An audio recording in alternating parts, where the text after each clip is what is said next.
here's another mensch, a friend of the show, who passed away, Senator Gravel.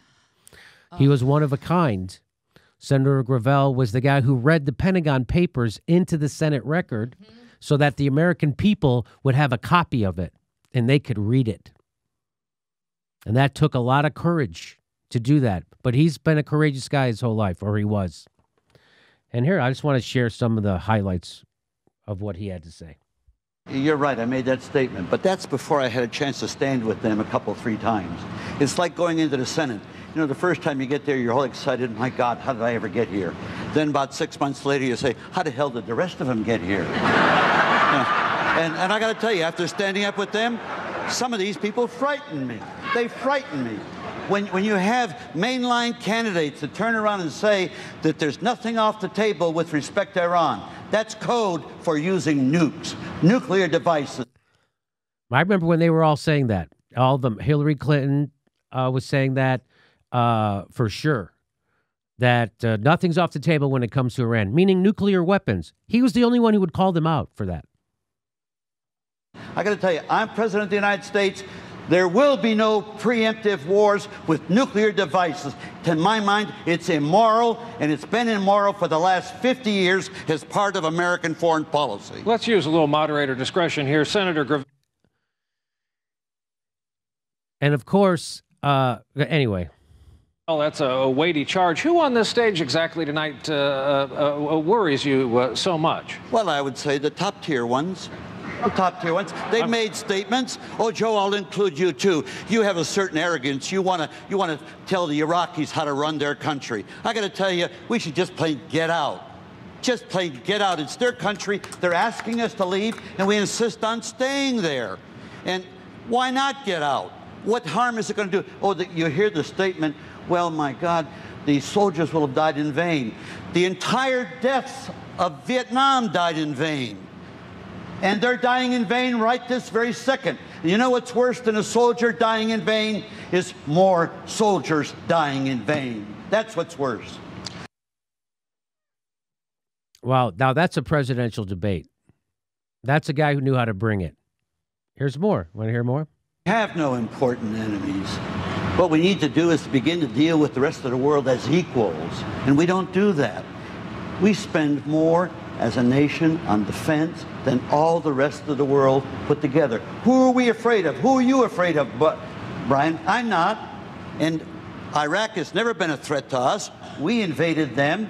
I mean, it is unbelievable. The military-industrial complex not only controls our government, lock, stock, and barrel, but they control our culture. They control our culture. And that's why Senator Gravel, last presidential election, who did he endorse? He endorsed Tulsi Gabbard and Bernie Sanders. He had a dual endorsement. Why? Because Tulsi was courageous enough to tell the truth about our foreign wars and to tell the truth about Syria. And not that, and so he endorsed her and Bernie. Not that Bernie and her don't have flaws. They do. All people have flaws.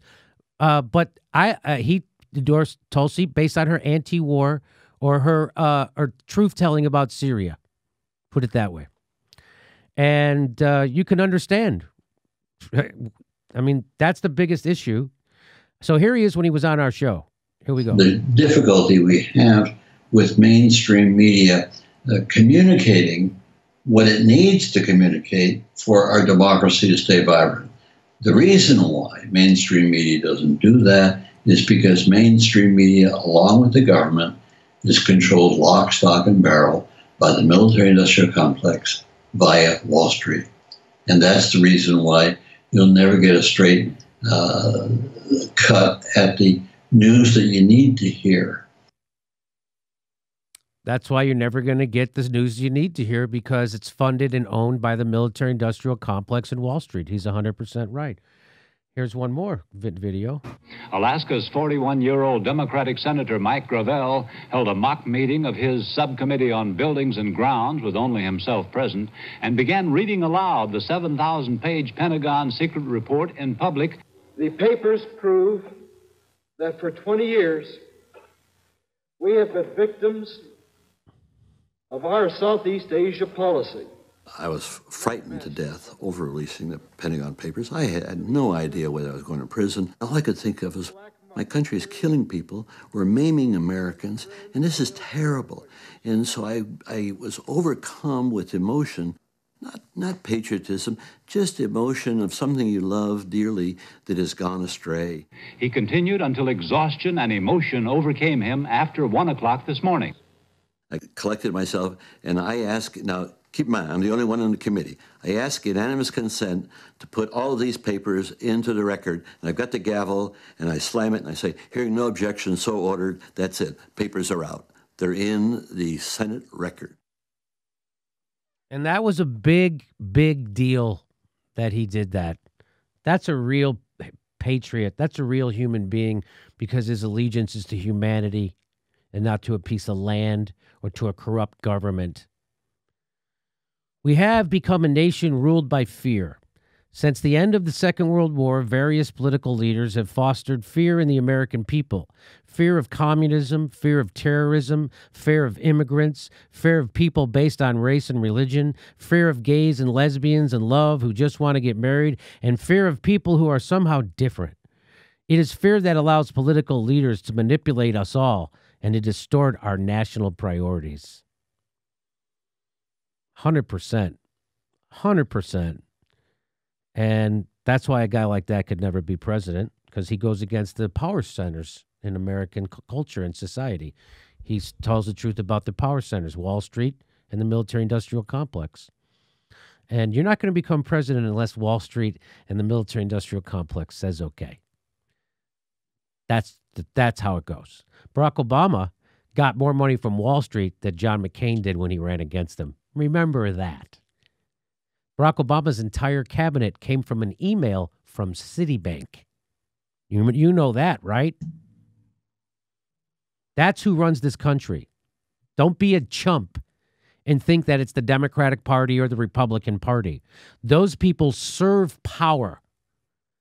And so when you vote for anybody inside the Democratic or Republican Party, you're voting for Wall Street and you're voting for the military-industrial complex. So when you vote for AOC or you vote for Rashid Tlaib or you vote for Ro Khanna or Mark Pocan, you are voting for Wall Street and the military-industrial complex, because I don't know if you've noticed what they're doing is they're there to prop up the party, and the party serves the power.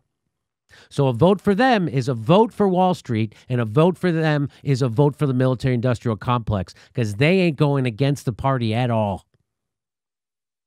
And they're 100% corrupt. 100% corrupt. What is the definition of corrupt, Jimmy? I'll tell you, because apparently Kyle Kalinske doesn't want to look it up. The definition of corrupt is acting dishonestly for money or personal gain.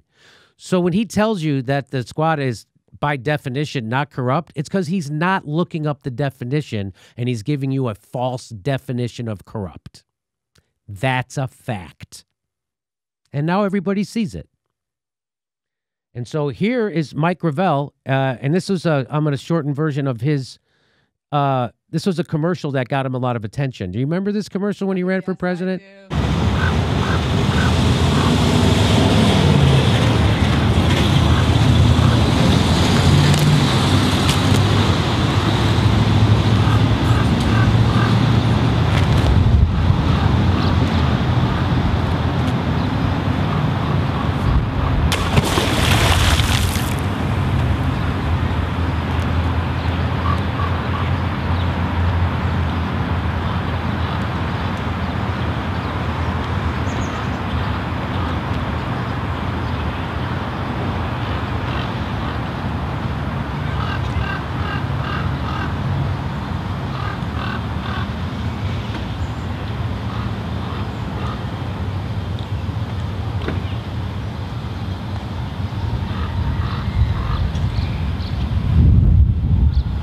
That's the whole commercial. That was the whole commercial. I remember that. That's the whole, it's still going.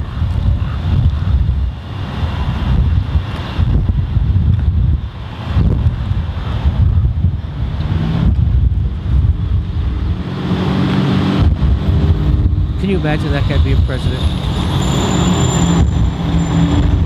He would be like, all right, I'm going to end it because it just, but that if Mike Gravel became president, it would be like,